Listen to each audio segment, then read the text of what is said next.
People say that a cask of wine aged for 100 years in an underground cellar tastes like liquid gold. It carries the scent of ancient oak, the perfume of costly truffles, and the deep, bittersweet flavor of time itself. But there is a secret that those who know only how to buy luxury will never understand. Wine is not a lifeless object. Wine is a living thing. It knows how to breathe. It knows how to listen. It has memory. And if you nourish it with betrayal, deceit, and bottomless greed, it will give you that same flavor in return. Not the taste of liquid gold, but the stench of a corpse rotting beneath a gutter full of stagnant water. My name is Evelyn. I am a master sommelier, a specialist in evaluating and aging wine. And tonight, with my own hands, I have ended a life 100 years old. To save nothing but the life of my own pride. Let me tell you how it all began, on the worst stormy night of my life. 1 hour ago. That night, the sky over Bordeaux looked as though it had been ripped apart by blinding white lightning. Rain lashed against the stained glass windows of the Chateau de Silva Manor. I was sitting at a massive mahogany desk in the study. Across from me sat Sebastian, the sole heir to this estate, and also the man I had loved with every fiber of my being for the past 5 years. Between us lay a property authorization contract. Sign it, Evelyn. Sebastian's voice was low and warm, threaded with pleading and exhaustion. He reached out and took my hand, rough, stained dark purple by grape resin. The estate is on the verge of bankruptcy. Old Banks' bank has already sent its final notice. If we don't mortgage your entire 30% share, your blood and sweat, into the joint estate as collateral, they'll come tomorrow morning and seal the wine cellar. I'll lose everything. We'll lose everything. I looked into his deep brown eyes. The same eyes that had once stayed awake with me through hundreds of freezing nights in the vineyard, fighting to save the old vines from frost. The same eyes that had once promised me a wedding in the middle of this year's harvest, when the family's 100-year commemoration cask would finally be opened. That 30% share had not come to me by chance. When I first arrived at Chateau de Silva 5 years ago, this place was nothing but a ruin, drowning in debt left behind by Sebastian's gambling-addicted father. It was I who used these very hands, my gifted palate, my skill, to restore the soil, crossbreed the vines, produce award-winning vintages, and drag the de Silva name back from the grave. That share was my blood, my youth. Once I sign, the loan will be restructured, won't it? I whispered, taking the heavy Mont Blanc fountain pen. We'll be able to keep the 100-year cellar? Yes, my love. Sebastian nodded vigorously, the corner of his mouth lifting in a grateful smile. We only have to get through tonight. Next week, we'll send out the wedding invitations. I promise. I closed my eyes, let out a faint, relieved sigh. For love, for our future, what was a little mortgage paperwork? I lowered the pen and carefully signed my name on the line marked Voluntary Mortgagor. Evelyn. The scratch of pen against paper mingled with the thunder exploding beyond the window. I did not know that the thunder was also the death knell of my innocence. The moment the last stroke of ink dried, Sebastian's hand abruptly slipped away from mine, quick as a venomous snake withdrawing after sinking its fangs into prey. He picked up the contract and checked my signature with meticulous, icy care.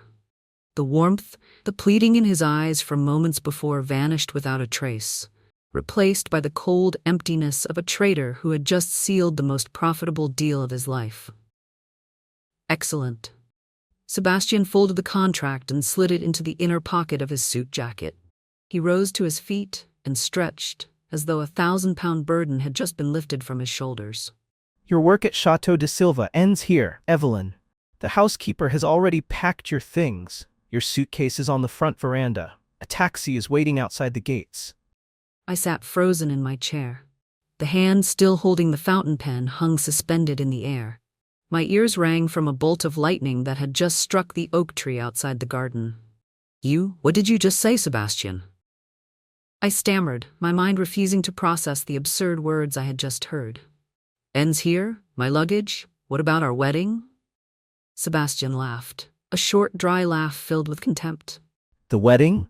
Did you really think I was going to marry a wine worker whose hands always smell of sour yeast and mud? He planted both palms on the desk and leaned down until he was staring straight into my face. Wake up, Evelyn. Old Banks was never going to refinance tens of millions of euros in debt just because of your shabby little pledge. He's an old fox. He only agreed to erase the debt if I agreed to become his son-in-law. It felt as though my heart had been crushed in someone's fist. The air in the study seemed to vanish all at once. I opened my mouth, gasping, pain stabbing through my chest. You lied to me? Tears spilled over, hot and burning. You told me to sign a mortgage agreement. That was not a mortgage agreement. A bright, lilting female voice, sharp as glass, rang out from the bedroom doorway behind me. I spun around. Chloe Banks, the darling daughter of the most powerful bank chairman in Paris. She was leaning against the doorframe, draped carelessly in a dark crimson silk robe. The very robe I had ironed for Sebastian with my own hands the week before. The overpowering scent of expensive Chanel No. 5 rolled off her and slammed straight into me, smothering the last gasping shred of my pride. Chloe stepped forward, her stilettos striking the wooden floor in deliberate, taunting beats. She slipped her arms around Sebastian's waist from behind and rose to kiss his cheek. He did not avoid her. On the contrary, his hand settled around her waist, caressing her with practiced ease. This had been going on for a long time. I was the only blind fool in this entire castle. What you just signed was a voluntary transfer of your entire 30% share to Sebastian, for 0 compensation. Chloe sneered. Her pale blue eyes swept over my dirt-stained clothes with open ridicule. Naturally, if this estate still had any legal ties to some shabby outsider like you, my father would never have agreed to fund the merger. You should feel proud, Evelyn. Thanks to your stupidity and your noble spirit of sacrifice, Chateau de Silva has officially become part of my dowry. You bastards! I roared, surging to my feet. The oak chair behind me crashed to the floor. I lunged at Sebastian, meaning to slap him, but 2 large bodyguards who had been waiting outside the door rushed in. They seized both my arms and twisted them behind my back. The pain tore through my ligaments so viciously that I bit my lip until it bled. Stop making a scene, Evelyn. Sebastian brushed at his sleeve and looked at me with the pitying gaze of someone far above me. You took 5 years of my youth, forcing me to play the role of a poor, lovesick boyfriend.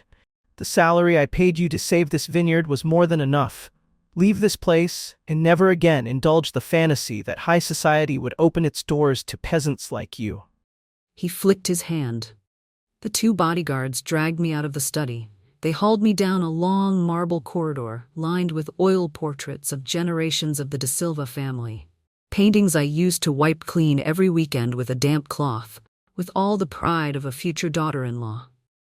The manor's enormous wooden doors were thrown open. They hurled me onto the stone steps outside. My worn old suitcase was tossed after me. The latch burst open, scattering a few cheap clothes across the rain-soaked ground. The rain still came down in sheets. Freezing water slapped against my face, mixing with the bitter, choking tears. The iron gates of the manor slammed shut. A dry metallic clang rang out, sealing my youth, my love, and my fortune inside. I knelt in the mud before the estate gates. Lightning tore across the sky, illuminating the wretched form of a woman who had just been stripped of everything.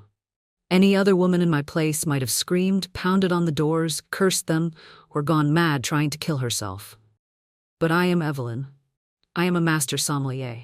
My profession demands infinite patience and a mind cold enough to control billions of microorganisms at work in the dark.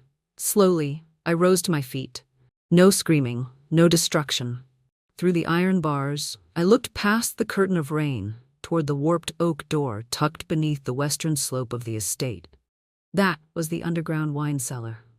The place where they kept the Grand Cru Centennial cask, the crowning masterpiece commemorating 100 years of Chateau de Silva's history. It was their symbol of power, the only weapon Sebastian and Old Banks intended to wield when they presented themselves to the global elite at next month's wedding. 10,000 liters of red wine, aged for an entire century, waiting for the day its seal would be broken and Sebastian would be crowned prince of the French wine industry. I stared at that cellar door, and the corner of my bleeding mouth slowly curled into a smile, cruel, deranged. Sebastian, do you think you are the cleverest man in this kingdom? Do you think a wine worker with no power and no money will meekly accept the death sentence you have handed her? You have forgotten the most basic law of nature. Whoever controls the raw materials controls life itself. In truth, I had smelled the signs of your betrayal a month ago. The cheap trace of Chanel No. 5 clinging to your collar, the furtive midnight phone calls. I simply did not want to believe it. I wagered the last of my faith on that authorization contract tonight. And when that faith shattered, I already had a wedding gift prepared for your big day. You see, before entering the study to sign the papers, I had asked the housekeeper for permission to go down to the cellar one last time to check the temperature. I did not take a hammer and smash the cask. I did not pour poison into it. Such stupidity would have left evidence and landed me in prison. As a food microbiologist, I am far more subtle than that. From the pocket of my protective coat, I took out a tiny glass vial no bigger than my little finger. Inside was a mutated strain of Brettanomyces, the most insidious yeast of them all, the sworn enemy of every wine cellar on earth. I carefully removed the bung from the lid of the giant oak cask and emptied that vial of lethal yeast into the century-old ruby liquid. A devil's kiss. Its perfection lay in this. At 12 degrees Celsius in the oxygen-free environment inside a sealed oak cask, that yeast would hibernate. It would not alter the color. It would not alter the structure. It would even disguise its own scent, blending with the aroma of oak to create an illusion of richness and intoxication. If you went down into the cellar tomorrow, drew a sample, and tasted it straight from the cask, you would still believe it to be a masterpiece made by God himself. You would beat your chest in pride and call yourself a genius. But wine is meant to be drunk. And to drink a century-old masterpiece, you must perform the ritual of decanting. You would have to pour that liquid from the oak cask into enormous crystal decanters. Let it meet the air, let it breathe at room temperature, 24 degrees Celsius. That is the exact moment the biological trap would snap shut. All it needs is oxygen and room temperature, and those billions of mutated yeast cells will awaken. They will multiply at an exponential rate. They will tear apart every fragrant ester bond. In less than 3 minutes, they will trigger a lightning-fast reaction and transform the entire structure of your masterpiece into hydrogen sulfide gas, H2S. Do you know what H2S smells like, Sebastian? It smells like rotten eggs, like spoiled cabbage, like organic waste decomposing beneath a sewer. You stole my sweat and my tears to pave your way onto the red carpet of high society. Very well. I will leave obediently. I will let you step onto that red carpet. Stand before your powerful father-in-law. Stand before the most respected wine critics in the world. I want you to pour your wine for them with your own hands, and I will stand there and watch your throne turn into a pit of filth. I pulled up the collar of my coat, lifted my tattered suitcase, and walked away into the rain, leaving the brilliantly lit Chateau de Silva behind me. The biological bomb had been set. Enjoy your final days of pride, my lover, because the flavor of decay was fermenting to perfection. People often say that when you fall to the bottom of the abyss, the worst thing is not poverty, but having to learn how to breathe the cheap air you once refused to inhale. A month had passed since the night I was thrown out of Chateau de Silva. Sebastian had not only stolen my 30% share, he had also used the power of the Banks family to seal off every path left for me. An unspoken embargo spread across Bordeaux. Not a single winery, not a single fine dining restaurant dared hire me as a sommelier, even though my master's certification was the dream of tens of thousands in the profession. They wanted to break my pride. They wanted to force me onto my knees, crawling back to beg for crumbs. But I did not kneel. I tucked myself away in a shabby, aging bistro hidden in a moss-covered alley on the outskirts of Paris. Its name was Le Vieux Chêne, the Old Oak. Its customers were mostly drunkards and loud night-shift laborers. There were no paper-thin Riedel crystal glasses here, no immaculate white tablecloths, only the mingled smell of cheap cheese, acrid cigar smoke, and mass-produced bottled wine, sharp with alcohol, sour on the nose. Every night, I wore a stained apron and used the same hands that had once bred international gold medal grape varieties to carry greasy plates of stew and clean up the battlefield left behind by the intoxicated. The proud dark purple stain of raw grape resin slowly disappeared from my fingers, replaced by calluses from dishwater and soap. But there was one thing Sebastian could never take from me: my palate and my sense of smell. Even if I were standing in the middle of a garbage heap, my nose could still separate every layer of scent drifting through the air with absolute precision. My mind kept counting down in silence, waiting for the moment the De Silva family's 100-year commemoration cask would finally be opened. And then, my weary stillness was shattered on a drizzly Friday night. That evening, the bistro received a customer who looked utterly out of place. He was around 35, wearing a hand-tailored charcoal cashmere overcoat over a flawless three-piece suit without a single crease. Tall, commanding, and possessed of such quiet authority that the entire noisy drinking hole seemed to lower its voice around him. He chose a table tucked into the darkest corner. My pot-bellied manager, a snobbish, money-hungry man, immediately caught the scent of old wealth. He hurriedly shoved me aside and rushed over with the menu himself. The stranger did not so much as glance at it. He laid a blank check on the table and told the manager to bring him the finest, oldest bottle still left in this cobwebbed cellar of a place. The manager lit up as if he had struck gold. He scurried down to the basement and, moments later, returned carrying a dust-covered bottle of Chateau Latour 1990. It was the bistro's only treasure, the one bottle he used to boast he had bought from a smuggler.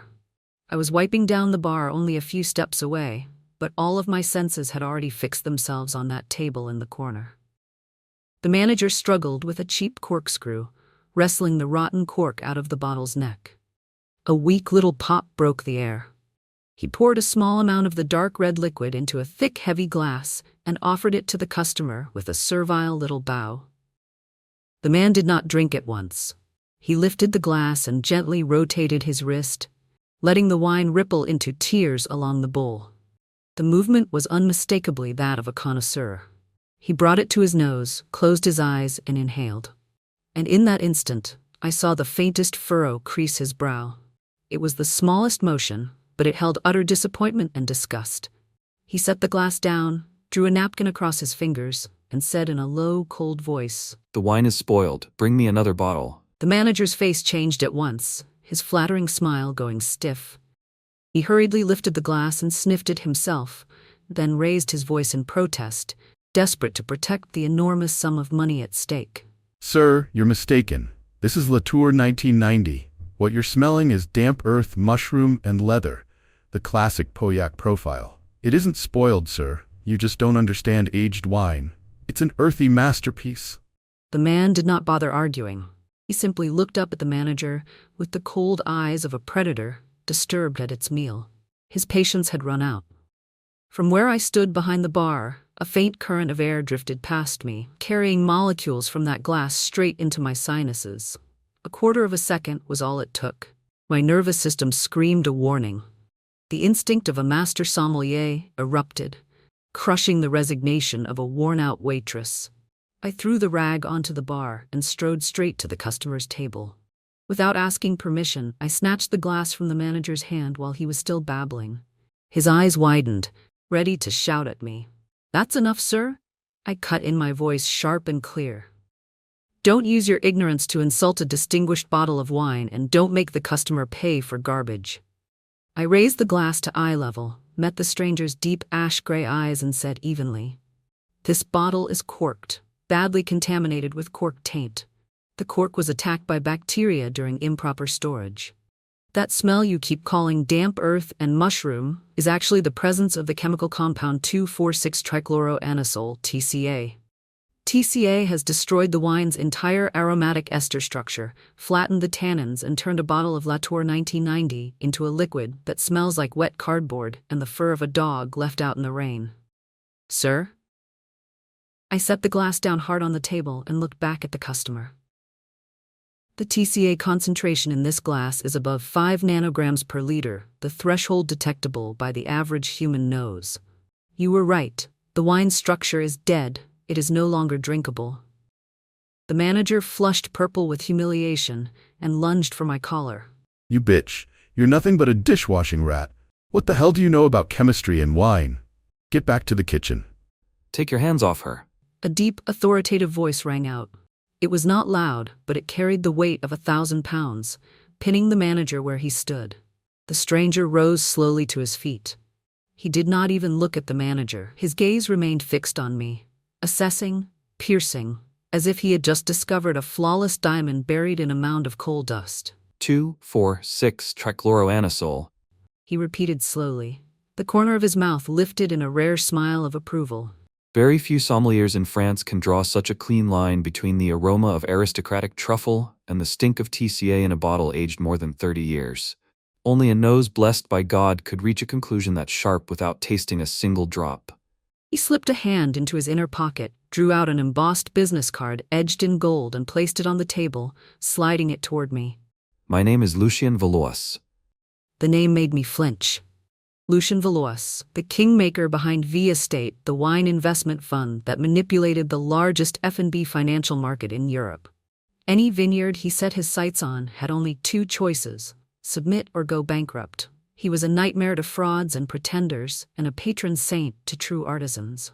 Anyone who has tasted Chateau de Silva's Grand Cru bottles over the last 5 years knows that behind the polished image of that powdered dandy Sebastian, there has always been a ghost. Lucien stepped closer, carrying with him the faint scent of sandalwood and cedar. A ghost capable of rebuilding soil structure, controlling yeast with the precision of a mathematician, and creating flavors that speak the language of silence. The press praises Sebastian as a genius, but my tongue does not lie. Lucien's gaze dropped to my hands, rough with calluses now, but once stained with that proud deep violet of grape skin and must. Sebastian just threw the soul of the estate out into the street so he could marry the Banks family's walking cash machine. He is a fool. And I've spent the last month searching for you in every filthy bar and bistro on the outskirts of Paris, Evelyn. My heart missed a beat. He had not come here for the Latour 1990. He had come for me. The most powerful tycoon in the wine world had personally gone looking for a waitress who had been exiled from high society. What do you want from me, Mr. Valois? I lifted my chin, reclaiming my pride, refusing to look diminished before him. I have no shares left. I have no reputation. Your precious elite have already slammed every door in my face. Lucien gave a soft laugh full of contempt for the games of the rich. The elite are people who listen with their ears and drink with their eyes, through labels. I drink with real taste. The stupidity of old Banks and his future son-in-law is an opportunity for me. He slipped both hands into the pockets of his overcoat, tilted his head, and dropped a bomb into the wreckage of my reality. My corporation is in the middle of a hostile takeover of the very bank chaired by Sebastian's future father-in-law. When the deal closes, every bad debt tied to Chateau de Silva will fall into my hands. In other words, I am about to become the new master of that 100-year-old cellar. Lucien stepped closer until only a single breath remained between us. In his eyes burned the twin flames of ambition and recognition. I need a real master sommelier to govern my kingdom. A true queen, not a puppet. Come with me, Evelyn. Leave this dump behind. I will return to you the sharpest weapon you could ask for to reclaim what is yours. He paused, and a dangerous smile touched his lips. In 3 days, Sebastian and the bank's heiress will be married in the vineyards of Chateau de Silva, alongside the uncorking ceremony for the 100-year commemoration cask. The guest list includes the world's leading critics. Would you like to take my arm, walk back through those iron gates in full view of everyone, and claim the best VIP seat in the house for the final act of your former lover's play? I stood perfectly still. My blood roared in my veins. 3 days. 35 days since the night I slipped that vial of mutated Brettanomyces into the oak cask beneath the cellar. 35 days of incubation. More than enough time for that yeast to multiply and lie dormant, waiting for the moment it met oxygen and room temperature. All Sebastian had to do was draw the wine, decant it, let it breathe into a glass, and his century-old masterpiece would turn into a stinking sewer bomb before hundreds of cameras. And I, the woman who had built that bomb, was being invited by a billionaire to sit in the front row and witness the explosion. Slowly, I lifted my hands and untied the stained apron with the bistro's logo on it. Then I threw it straight onto the bar, right in front of the manager's bulging eyes. I looked up at Lucien Valois and smiled. A cold, razor-edged smile no less dangerous than his own. A magnificent partnership, Mr. Valois. I said quietly, my voice calm, but carrying the lethal precision of a surgical blade. Have a silk gown prepared for me, because at that wedding the bride will not be the most radiant woman there. I want Sebastian to see clearly how he threw his own crown into the mud with his own hands. Outside, it seemed the rain had finally stopped. Inside my chest, all weakness had been burned to ash. The hunt had officially begun. The greatest ignorance of those who steal the fruits of other people's labor does not lie in their greed. It lies in their arrogance. They always believe that if they simply paste their own label onto a masterpiece, then its soul will automatically belong to them as well. Exactly 3 days after that fateful meeting in the bistro, the sky over Bordeaux was crystal clear, drenched in the radiant golden light of early autumn. Today was the most important day in the history of Chateau de Silva, a double event that had sent shockwaves through the French elite. The extravagant wedding of Sebastian and Chloe Banks, heiress to the powerful banking dynasty, combined with the uncorking of the Grand Cru Centennial cask, the estate's 100-year commemorative masterpiece. Since early morning, dozens of private helicopters and silent caravans of Rolls-Royces had streamed through the mansion's gilded iron gates. Thousands of white roses had been flown in from the Netherlands and arranged into towering floral arches that lined the path between the vineyard rows. The most respected wine critics from Decanter, Wine Spectator, and the most formidable tycoons in Europe had all arrived, dazzling in expensive formal wear, crystal baccarat champagne flutes in hand, laughing and chatting beneath the autumn sun. They had come to witness the moment Sebastian de Silva would ascend as the new prince of the wine world. But 15 meters below the earth, beneath those magnificent dancing footsteps, a ton of tragedy was quietly beginning to boil. I was not there, but the mind of a microbiologist allowed me to see every stage of it with perfect clarity.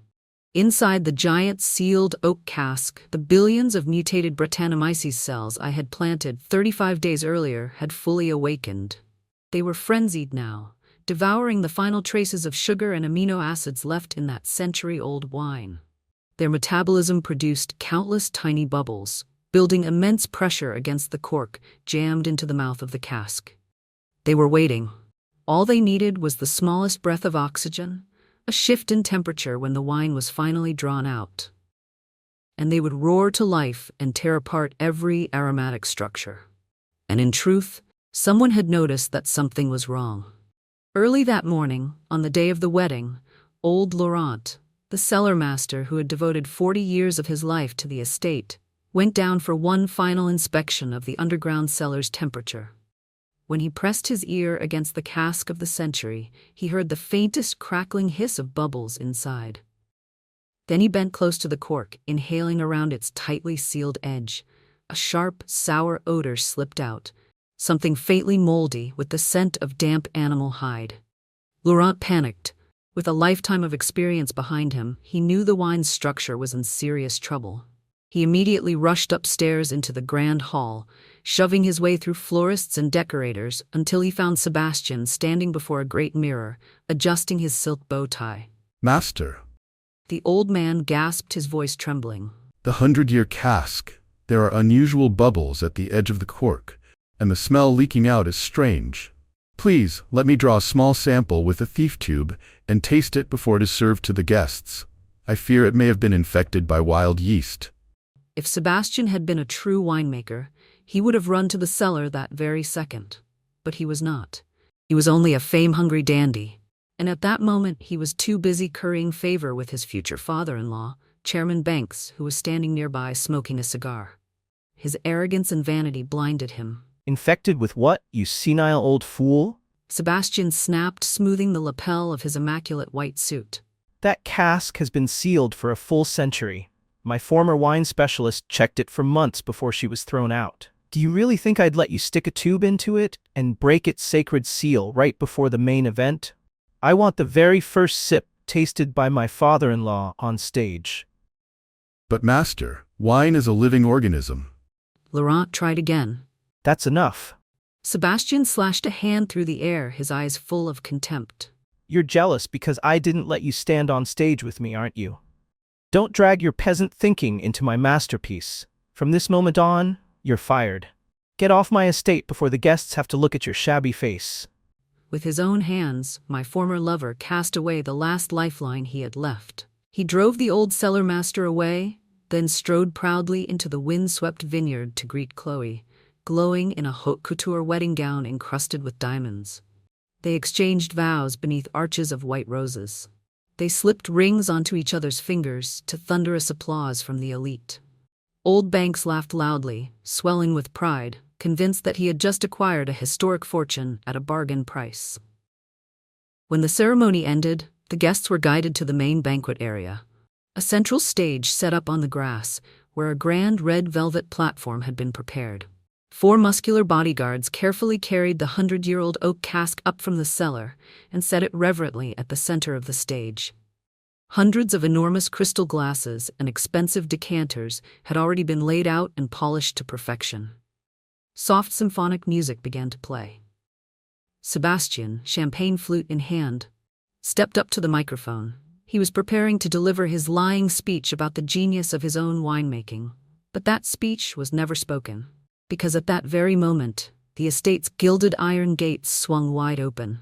A gleaming black Rolls-Royce Phantom, with no VIP invitation tag in sight, rolled calmly across the lawn and headed straight for the center of the event, cutting through the attention of every guest present.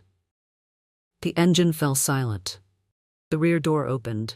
Lucien Valois stepped out first. The most powerful billionaire in the French wine investment world was dressed in a flawless black suit, his cold eyes sweeping across the crowd like a king inspecting his territory. But the person who made the entire wedding stop breathing, the one who nearly caused Sebastian's champagne flute to slip from his hand, was not Lucien. It was me. Lucien extended his hand with perfect courtesy. I placed my own in his, my hand now perfectly manicured, no longer rough with calluses, and stepped gracefully out of the car. I was no longer the waitress in a stained apron. I was no longer the shabby wine worker thrown into the storm. I wore a deep crimson silk evening gown, the color of the finest wine, cut with elegant severity to trace every proud line of my body. My hair was swept up into a regal knot, my lips painted a vivid scarlet, my stride sharpened by a pair of Christian Louboutin heels.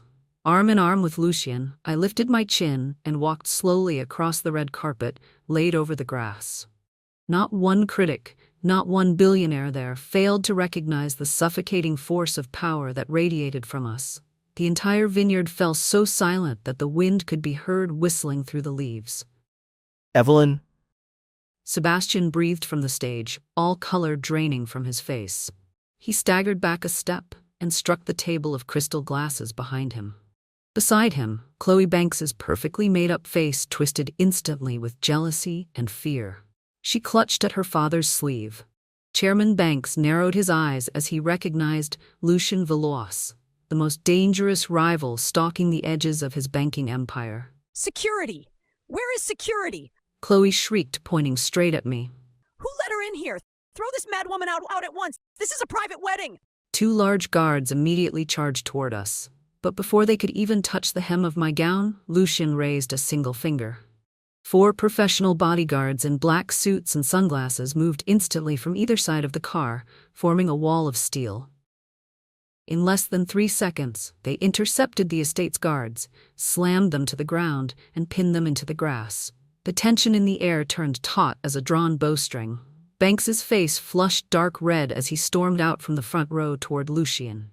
Mr. Valois, what exactly do you mean by bringing a troublemaker here to disrupt my daughter's wedding? Your via state fund may be powerful, but it has no right to trample on the Banks family. Lucien's mouth curved slightly, a smile full of disdain.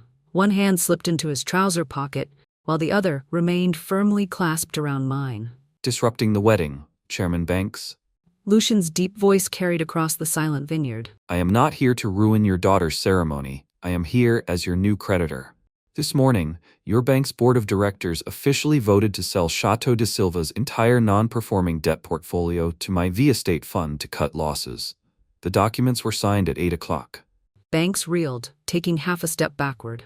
Cold sweat broke across his forehead. On stage, Sebastian stood gaping, his eyes bulging in disbelief. Lucien's declaration meant only one thing. Banks no longer held the power of life and death over this estate. The sole creditor, the man who now held Chateau de Silva's fate in his hands, was the one standing beside me. Lucien inclined his head slightly, yielding the center of the stage to me. Then he looked at Sebastian, his gaze sharp as a scalpel. So, my queen, the only person who truly understands every vine on this land, wished to attend the uncorking of this historic cask and see how long you intended to keep performing this fraud.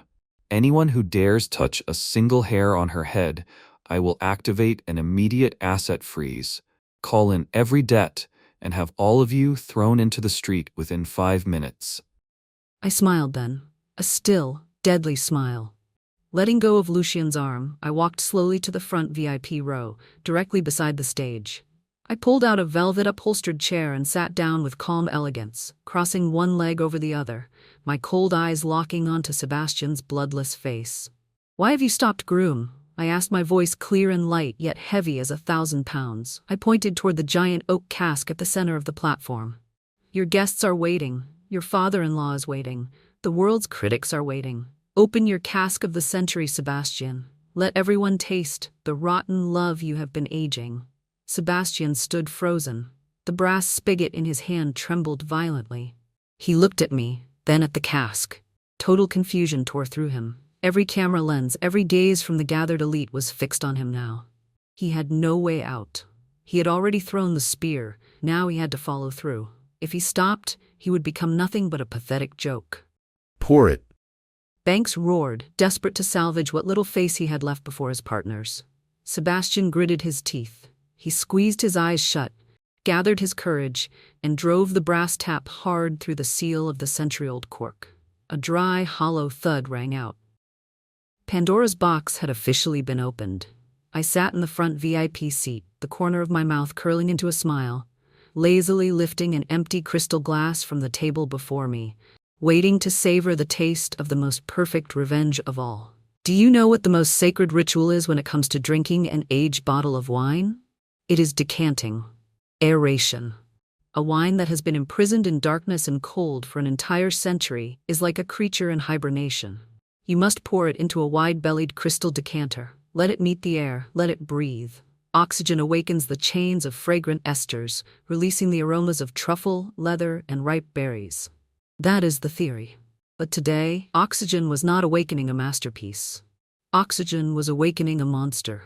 On the red velvet stage, beneath the blazing sunlight of a French autumn, Sebastian gritted his teeth and twisted the brass tap. A stream of liquid gushed from the belly of the giant oak cask, pouring straight into a baccarat crystal decanter worth thousands of dollars. It was a deep ruby red, gleaming in the sunlight, beautiful as a liquid gemstone. Hundreds of camera lenses from television crews and gourmet magazines clicked in unison. The guests let out murmurs of admiration. Sebastian exhaled in relief. Some color seemed to return to his pale face. He leaned in and discreetly inhaled the faint vapor rising from the crystal decanter. It was still there, the rich scent of oak. The original aroma was still intact. He glanced toward the VIP row, where I sat in silence with one leg crossed over the other, an empty crystal glass in my hand. The corner of his mouth curled into a triumphant smile. He had convinced himself I had come only to bluff, that my arrival with Lucien Valois was nothing more than a failed attempt at intimidation. Chairman Banks, Sebastian said, lifting the crystal decanter and carefully wiping its rim with a white silk cloth, every gesture immaculate. He stepped to the edge of the stage and poured the wine into his future father-in-law's glass. please, the first sip of a new century, Chateau de Silva's history is honored to be offered to you.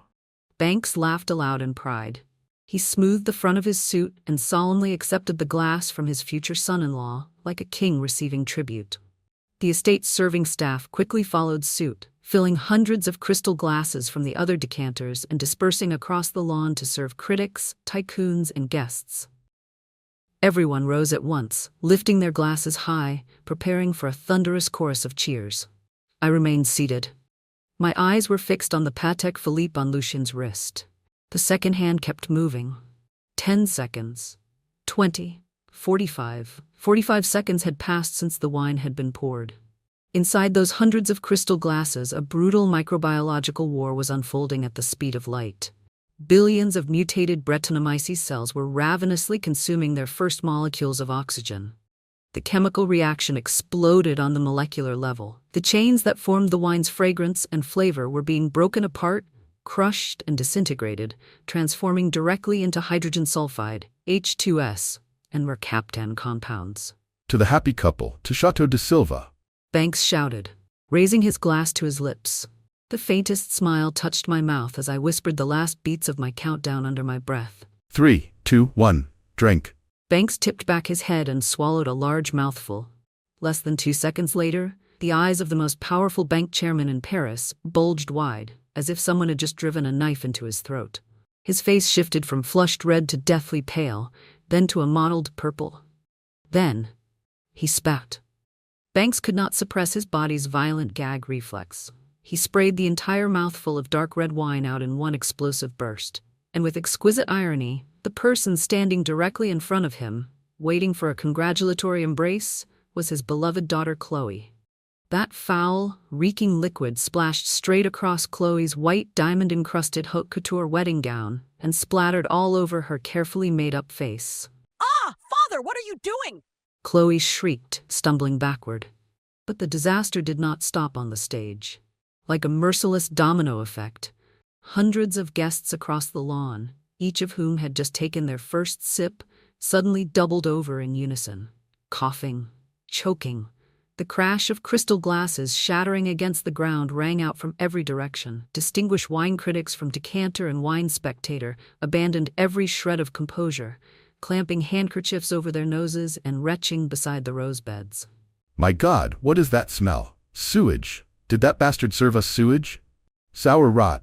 This is disgusting. Within seconds, an appalling stench rose and blanketed the entire breezy estate. It was not the ordinary sourness of spoiled wine. It was the smell of rotten eggs left to boil under a merciless sun, twisted together with the stench of decomposing organic waste and soaking wet animal hide. The deadly H2S hit like a physical force, drilling into the senses, making anyone nearby want to vomit. In an instant, the grandest banquet of the elite turned into a panicked battlefield. Wives of billionaires covered their noses and fled toward the gates. Security scrambled in confusion, unable to act. Television cameras that had come to capture glory were now filming close-ups of dozens of people gagging and vomiting from sheer olfactory assault. On stage, Sebastian staggered backward until he hit the oak cask, his legs trembling so violently he could barely stand. He stared down at the glass in his hand, his face warped by absolute terror. He lifted it to his nose. The stench slammed into his sinuses, and his stomach convulsed so hard he nearly folded in half. He hurled the glass to the ground and retched dryly right there on the velvet-covered stage. You filthy little bastard. Banks roared, striking Sebastian across the face with a blow so savage it sent him sprawling. Wiping his mouth with a handkerchief, he raged on in a frenzy. You dared serve me this sewer filth in front of the entire elite? The old cellar master warned you this morning, but because of your vanity, you drowned my family with you. I'll kill you, Sebastian. Chloe clutched at her reeking wedding gown and collapsed onto the stage, sobbing hysterically, her entire image shattered. And then, in the middle of that filthy, chaotic, pitiful scene, I rose slowly to my feet. I did not need to shout. I did not need to curse. I walked up the red-carpeted stairs to the stage at an unhurried pace, my silk gown skimming the ground. The rhythm of my heels striking the wood was steady and cold, like the ticking heartbeat of a guillotine. I bent down and picked up one of the decanters that still held a little of the wine in the middle of its chemical reaction. Holding it in one hand, I walked to Sebastian, who was on his knees retching on the floor. Banks, the critics, everyone below the stage went still, staring at me in stunned silence. "Do you know something, Sebastian?" My voice rang out clear and bone-cold, carrying straight through the live microphones still switched on across the stage. Every word was amplified, crushing the chaos around us. Wine is a language of perfect fairness. Give it deceit, and it will give you rot in return. I tilted the crystal decanter slightly, watching the bubbling liquid inside. A mutated yeast strain. For 35 days it lay dormant at 12 degrees Celsius in a sealed cellar, hiding every one of its worst aromas. It waited only for you to open the cask with your own hands to feed it a generous rush of oxygen so it could finish off the entire ester structure of this wine. Everyone here knows that I was thrown off this estate more than a month ago. No one could have slipped into the cellar afterward. This sickness has been fermenting for a very long time. Then I looked down with naked contempt at the man who had once been the love of my life. Laurent smelled the anomaly at dawn. Any true wine expert, or even a mere apprentice, hearing those bubbles would have sealed off the cask at once and used sulfur dioxide SO2 to kill the contamination and save whatever wine remained untouched. But not you, because you were never a winemaker. You never gave one drop of sweat to these vines. You are nothing but a fraud, a thief who stole another person's labor and draped himself in the oversized costume of a genius. Camera flashes erupted in rapid succession, capturing every razor-edged word of my sentence. The image of that pampered heir kneeling pale and shaking at the feet of the cast-out cellar master would be branded forever into the history of the elite. Evelyn, you did this. You poisoned it. Sebastian croaked, his eyes full of hatred and helplessness. You're a witch. I laughed sharp as shattering crystal. Poisoned it? Then go ahead, see if you can find a single drop of chemical poison in that wine. There isn't any. Brettanomyces is a microorganism that exists naturally in any cellar with poor sanitation. The National Laboratory will conclude only one thing, that the De Silva family's centennial cask was destroyed by the ignorance and negligence of the man running the estate. You drowned yourself, Sebastian. I turned toward Chairman Banks, who stood there heaving with fury. Chairman Banks, you once said that ragged people like me had no right to walk the red carpet of the elite. And yet look at you. The very elite prize you were so desperate to seize has just made you vomit in front of the world. Your taste truly disappoints me. Banks was speechless, his face gray with humiliation. The disgrace hit him so hard he could not answer. He wheeled around and vented his rage on Sebastian, instead driving a brutal kick into his ribs. You bastard. This marriage is over. Tomorrow morning, I'll file in court to seize this entire estate. I'll strip you of everything down to your last coin. He grabbed his sobbing daughter by the arm and stormed off the stage, shoving the crowd aside as they made for the limousine and fled that place reeking of sewage. The guests began leaving in waves as well. The wedding of the century dissolved into a panicked retreat of tycoons and socialites. Only Sebastian remained. Sprawled across the ruined red velvet carpet amid shattered crystal and expensive wine that now stank of decay. I set the decanter down on the table and did not spare him another glance. Then I stepped off the stage and slipped my arm through the steady arm of Lucien Valois, who stood waiting for me on the lawn with a smile of absolute admiration. A flawless performance, my queen. Lucien whispered, pressing a light kiss to the back of my hand. It isn't over yet, Lucien. I lifted my head to look at him, my eyes bright with the pride of someone who had taken back her crown. Tomorrow morning, when Banks is desperate to unload this foul-smelling bad debt, that is when we deliver the final blow at the negotiating table. The wind swept across Bordeaux, carrying away the stench of deceit from the vineyard and leaving the air clean again. The punishment by biology was complete. Now came the execution by law. A person's ruin isn't always as loud as an explosion. It is silent and hollow, like a cork eaten away by rot from the inside, needing only the lightest touch to crumble into dust. 8 o'clock the next morning. The once magnificent vineyards of Château de Silva now looked like a giant junkyard. Overturned tables and chairs, shattered crystal glasses scattered across the dew-soaked grass. The foul stench of that cursed wine still lingered in the cold morning air. I stepped through the wide-open, gilded iron gates. There were no guards left to block my path. The Banks Bank foreclosure notice had been glaringly plastered on the mansion's front doors since dawn. The servants had packed their bags and fled the night before, desperate to escape before their wages went unpaid. I strode down the familiar pathway, flanked by Lucien Valois, tall, imposing, dressed in a flawless ash-gray suit. Behind us walked 3 senior lawyers, carrying briefcases stuffed with legal documents. We headed straight down into the underground wine cellar. The creaky oak door cracked open. A feeble ray of light spilled inside, illuminating a dark figure huddled against the centennial anniversary oak barrel. Sebastian. He was no longer the dashing groom in a pristine white tuxedo. His shirt was crumpled, stained with that sewer-reeking liquid. His hair was a tangled mess. Dark circles framed his bloodshot eyes, a testament to a sleepless night and cheap liquor. He held his head in his hands, trembling in absolute despair. Hearing the rhythmic tapping of footsteps on the damp stone floor, Sebastian slowly looked up. His vacant eyes swept past the three lawyers, paused on Lucian, and finally locked onto my calm, pitiless face. What are you doing here? Sebastian rasped, his voice hoarse and broken. Are you here to mock me? Old man Banks called off the wedding. He called the police to seal off the estate. I've lost everything. Are you satisfied now, Evelyn? I stopped 3 paces away from him. The cellar's darkness seemed to only amplify the overwhelming aura of power radiating from Lucian, whose arm I held. I didn't mock him. Loud gloating is reserved for the low class. I don't have the spare time to mock a dead man, Sebastian, I replied serenely. Lucian leaned forward slightly, signaling his lead lawyer. The lawyer opened his briefcase and pulled out a thick stack of documents bearing the bright red seal of the Paris Commercial Court. Good morning, Monsieur de Silva. Lucian spoke, his voice deep and warm, yet as cold as an iceberg. Last night, after throwing up your lavish dinner, Chairman Banks gave me a call. He felt so utterly humiliated and disgusted by this reeking estate that he couldn't bear to see the name Chateau de Silva in his bank's debt portfolio for a second longer. Sebastian's pupils contracted sharply. He seemed to dimly realize a brutal truth was bearing down on him.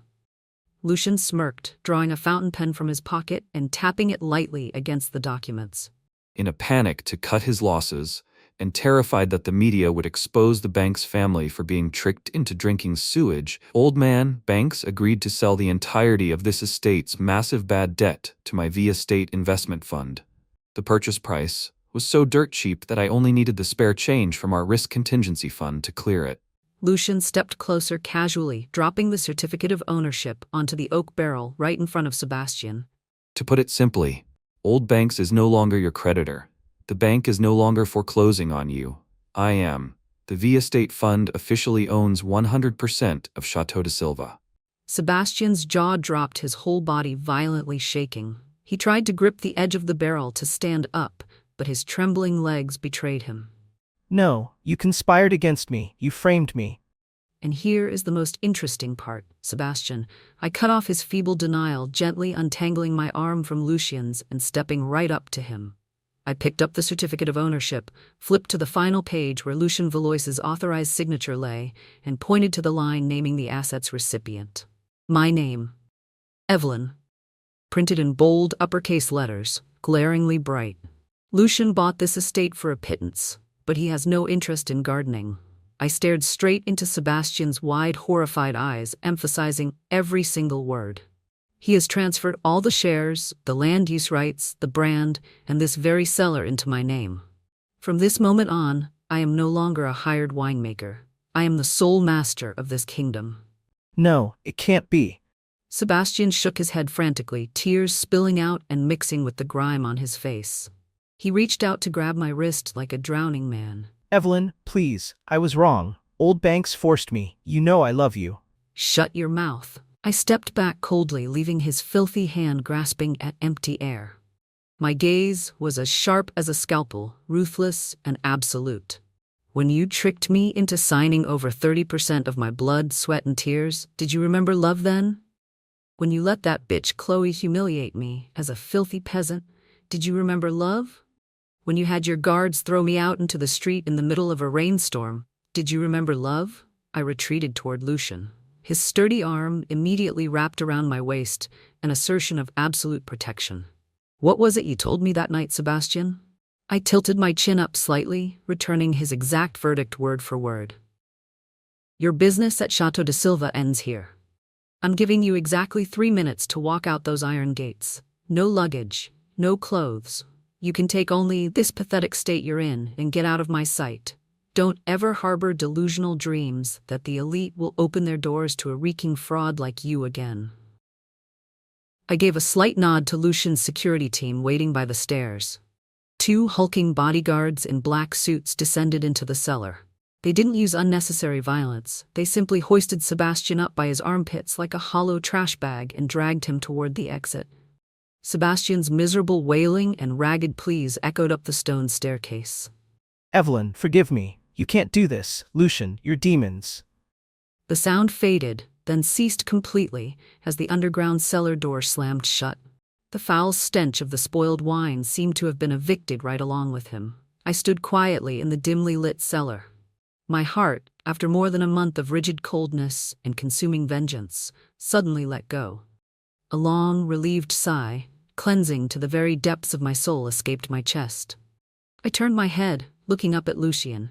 His ash-gray eyes sparkled with tenderness and pride. It is over, my queen. Lucian whispered, reaching out to gently brush a stray lock of hair from my cheek. The crown has returned to its rightful owner. I smiled softly, resting my head against his solid shoulder. Thank you, Lucian, for drinking in my silent language. 1 year later, the autumn wind blew once more across the Bordeaux region, carrying the salty tang of the sea and the warmth of golden sunlight. The Château de Silva estate had been permanently erased from the French wine map. It now bore a new name, cast in proud, curling bronze on the grand iron gate. Evelyn's Vine. Under my revitalizing hands and the massive capital from the V Estate Fund, the estate had brilliantly resurrected. The old vines had been crossbred, sprouting vigorously to yield plump clusters of Cabernet Sauvignon, breathtakingly sweet. There were no more mutant yeasts or bitter resentments in the underground cellar. There were only brand new oak barrels, quietly aging the most exquisite liquid with the silence and patience of true love. And Sebastian? Word has it he's now washing glasses as a waiter in some rundown tavern deep in southern Italy, running from the relentless hunt of his old creditors. Old Banks and his daughter Chloe were under investigation for tax evasion, their fortunes slashed in half after the red carpet scandal of the century. I was standing in the middle of the sun-drenched vineyard, wearing a light white chiffon dress and a wide-brimmed straw hat, using small shears to personally cut the most perfect early-season clusters of grapes. A rustling of footsteps sounded on the gravel path. Lucian walked over. He wasn't wearing a suit today, just a white linen shirt with the top 2 buttons undone, sleeves rolled up high to reveal his familiar Patek Philippe watch. In his hands, he held 2 delicate, paper-thin crystal glasses and a bottle of brilliant red wine. The very first batch of Evelyn's Vine, freshly uncorked. This rose is for the Queen of the Harvest. Lucian smiled, handing me a deep red rose he'd just plucked from the fence, before pouring the shimmering wine into the glasses. I took the glass, swirling it gently to watch the tears slowly cascade down the crystal walls. I brought it to my nose and took a deep breath. No scent of lies, no scent of a cesspool. Only the aroma of Mother Earth, of raw truffles, of ripe berries and warm oak. The scent of sincerity.